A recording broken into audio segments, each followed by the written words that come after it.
Now we got 70% of our fellow citizens living paycheck to paycheck. So as we talk about these issues, the corruption, the whole infrastructure of the republic is collapsing in real time. And it's an issue in part of the quality of one's character. Character is destiny. Heraclitus and Emerson are right about that.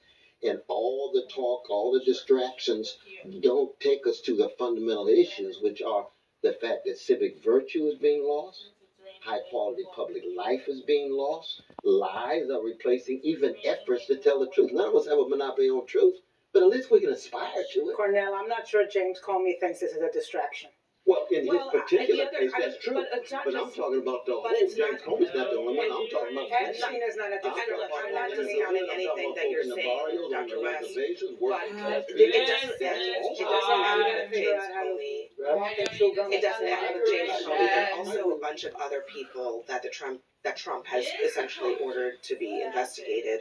You got Brennan, you got others, and the Post has an interesting story about one of those individuals in Miami, who is pursuing these broad investigations into Trump officials, and his appointment. He has some issues in his resume in terms of not being potentially qualified for that job. But his appointment is causing real attorneys who've been there for a long time to flee, and he's there for the sole purpose of prosecuting people on Trump's enemies list.